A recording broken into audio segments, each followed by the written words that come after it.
Bareskrim Polri hari ini memeriksa pimpinan Pondok Pesantren Al Zaitun Panji Gumilang terkait dugaan tindak pidana pencucian uang. Dalam kasus ini selain Panji Gumilang, penyidik memanggil 6 saksi lain.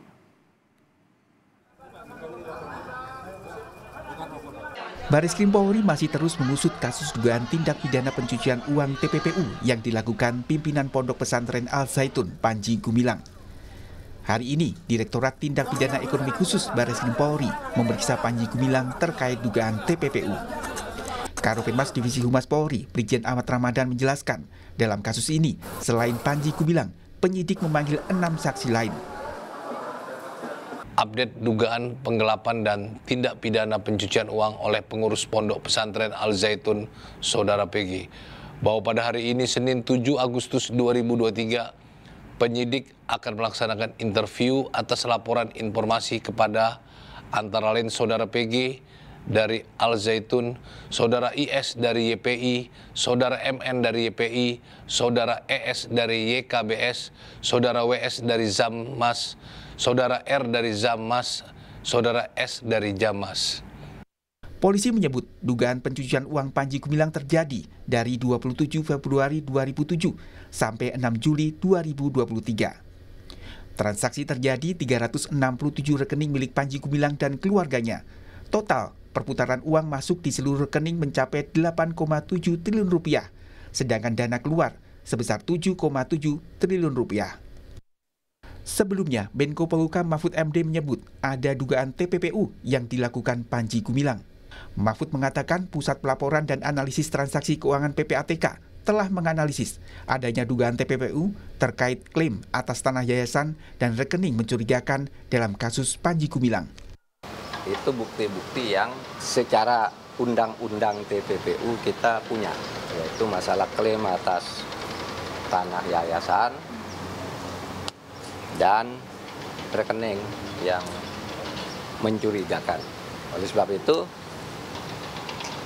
PPATK sudah menghasilkan sebuah analisis bahwa dugaan TPPU di kedua masalah tersebut ada.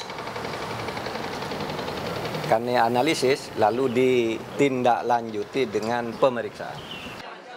Direktorat Tindak Pidana Umum Bareskrim Polri sebelumnya telah resmi menahan Panji Gumilang sebagai tersangka di kasus penistaan agama pada 2 Agustus 2023. Dalam kasus ini, Bareskrim Polri pada 4 Agustus 2023 menggeledah kompleks Pondok Pesantren Al Zaitun dan menyita 18 barang. Tim Liputan, Kompas TV.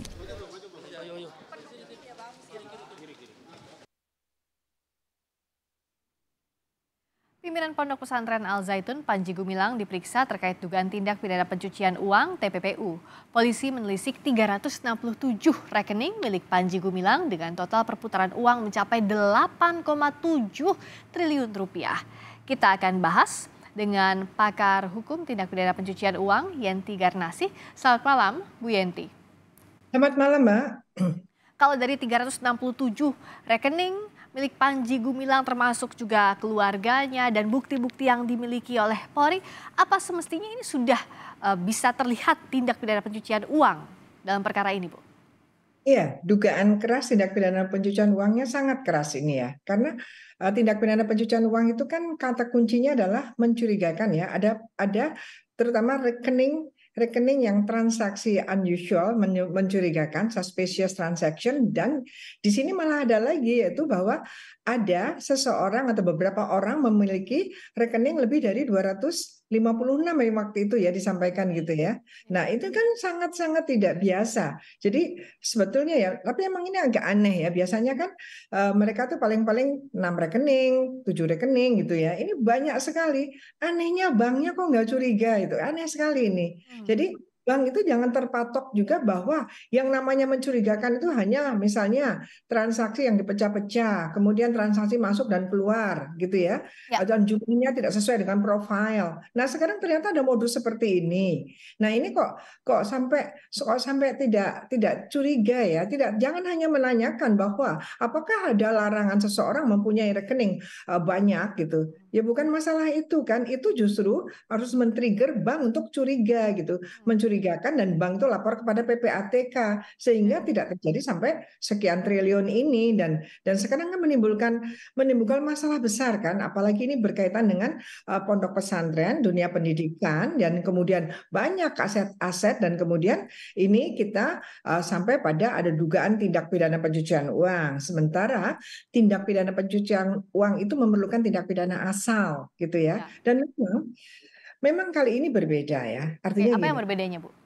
Berbedanya gini. Biasanya tuh kan kalau ada korupsi cari dong tindak pidana pencucian uangnya, ini korupsi uangnya kemana kan gitu ya. Ya, betul. Tidak. Nah ini memang apa ya ini tonggak bersejarahnya rezim anti pencucian uang memang di sini adalah ketika kita tidak tahu ada tindak pidana asal apa, tetapi tindak pidana asal itu terungkap ketika ada hal-hal yang mencurigakan berkaitan dengan TPPU. Jadi ada indikator TPPU yaitu ya dikatakan bahwa menguap tindak pidana asal ini bukan dari undang-undang tindak pidana asalnya, misalnya dana bos berarti kan korupsi ya kalau tidak benar. Jadi misalnya dalam hal dana bos menguak apakah dana bos ini dikorupsi apa tidak kita nggak tahu tadinya kan, tapi akan terkuak ketika kita justru dugaannya dari TPPU, dugaan TPPU nanti menurun langsung naik ke belakang gitu ya. Maka dikatakan bahwa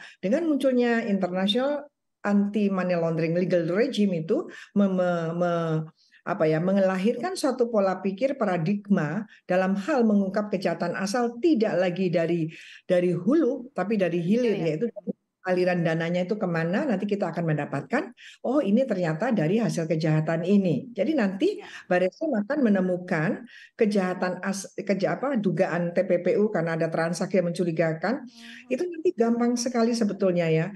Pertama mencurigakan sudah banyak sekali. Satu rekening saja, nanti itu dari mana. Nah dari mananya itu kita lihat siapa yang mengirimkan, bagaimana orang yang mengirimkan. Kalau the money itu ya Bu ya, dari rekening itu siapa yang mengirimkan dan Ya, sebagainya. betul. Nah, tapi dalam hal ini orang yang mengirimkan itu bisa jadi kan ini korban-korban yang kemungkinan kan ini adalah mungkin tertipu kan, iming-iming begini ternyata kan bukan begini. Mereka banyak yang menyampaikan testimoninya, ternyata kok seperti ini. Bahkan ada yang menyampaikan ketika saya belum lunas ternyata kok nggak bisa libur ya, nggak bisa liburan. Kemudian ada juga kok infak kok caranya begini. Nanti kan kita lihat undang-undang dalam kerangka pengelolaan dan pengumpulan infak itu bagaimana. Belum lagi nanti apakah itu rekening ini yang punyanya orang-orang ini langsung dari orang itu ataukah memang masuk dulu ke rekening yayasan baru masuk ke dia gitu kan? Karena kan seharusnya kan bukan dengan oknum kan, dengan yayasan kan. Nah ini sebetulnya gampang ya saya kira karena sudah ada LHA. LHA itu adalah sudah dianalisis oleh PPATK. Jadi polisi tinggal ini pertaruhannya tinggal masyarakat menunggu nih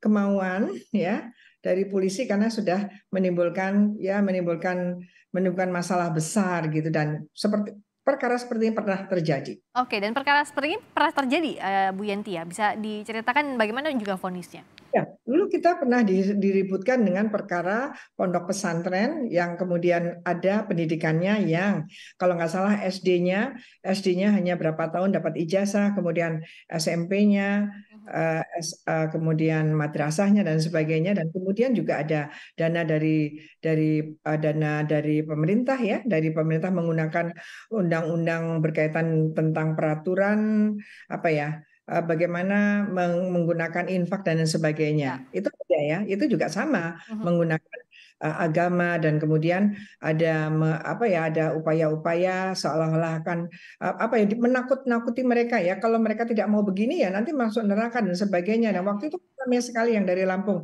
dan akhirnya juga sampai di pengadilan berkaitan dengan TPPU dan kejahatan asalnya yaitu penipuan dan undang-undang tentang yayasannya itu mereka putusan inkrahnya ada yang 10 tahun. Artinya sudah terjadi setahun atau 1,5 tahun yang lalu itu sudah inkrah pengadilan Bekasi ya waktu itu. Sebenarnya di forum ini, di diskusi kali ini, kami sudah mengundang juga kuasa hukum Panji Gumilang, Hendra Effendi yang tadi bersedia, tapi tadi menginfokan bahwa masih mendampingi Panji Gumilang untuk diperiksa polisi. Nah, bicara soal tenggat waktunya, Bu Yenti, ini kan diduga dari 27 Februari 2007 sampai 6 Juli 2023. Tenggat waktunya sangat lama. Dalam waktu selama ini, apa yang Anda lihat tadi? Apakah ada pembiaran? Pembiarannya dari pihak mana saja? Atau ada banyak pihak yang bekerja sama dalam hal ini? Ya baik, saya memang sejak 2003 ya, saya sebagai ya mencermati TPPU dan sebelumnya juga kejahatan ekonomi ya, apalagi dengan adanya TPPU sejak tahun 2002 dan kemudian 2004 PPATK sudah siap dan sebagainya, itu memang rata-rata yang kita tuh inginnya itu ada sport apa ya, ini ya, supporting lembaga Ya. supportingnya itu jalan, yaitu memang PPATK dan bank gitu kan. Sehingga bank-bank tuh ada know your customers, KYC-nya bank itu untuk mengetahui profil orang-orang melakukan transaksi. Dan memang ada juga dendanya kalau bank itu tidak melaporkan ketika ada transaksi janggal yang dibiarkan saja. Nah, tetapi tidak ada ancaman pidana untuk banknya.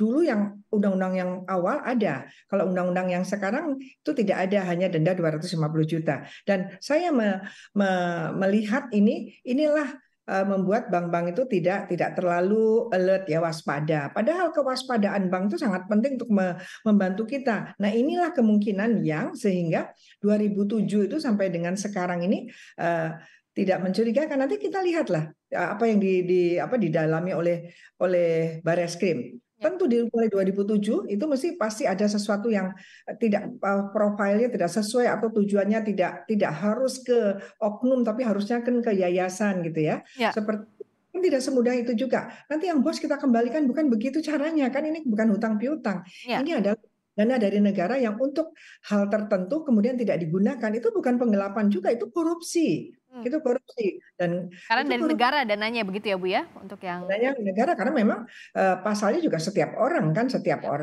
yang kemudian apakah menyalahgunakan ataukah melawan hukum menimbulkan kerugian negara, karena uang itu waktu itu loh ya, waktu itu bukan digunakan nanti kalau terbukti bukan digunakan untuk pengoperasian yayasan tapi digunakan lain untuk kepentingan pribadi. Bukan berarti sekarang nanti kita kembalikan sekian berapa 90 miliar. Bukan seperti itu caranya dalam menghadapi bahwa dulu ada uang negara kemudian. Nah, masalahnya uang negara waktu itu yang tidak sesuai itu kan kembali lagi pada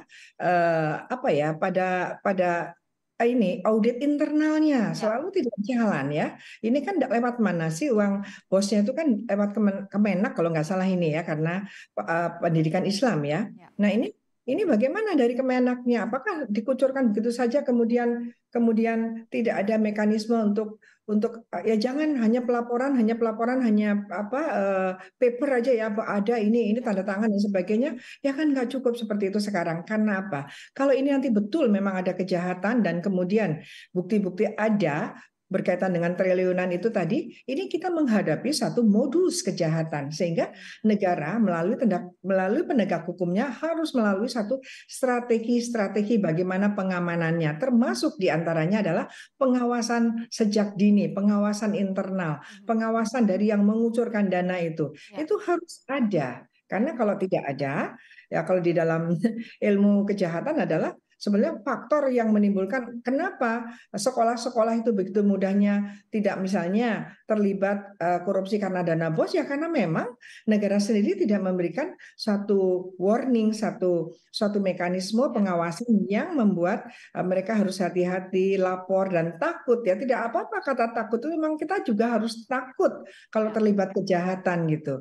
Saya bahasa ini jangan digeser deh, bahwa pemidanaan tidak untuk menakut-nakuti. Ya iyalah, harus kan untuk mencegah itu supaya takut malu. agar ada efek jera begitu ya Bu, jangan terulang lagi. Nah, tapi bicara soal menyidik TPPU-nya ini, di tengah juga polisi kan menyidik soal penodaan agama. Seberapa penting TPPU ini untuk segera diungkap, untuk mengungkap juga tindak pidana asalnya?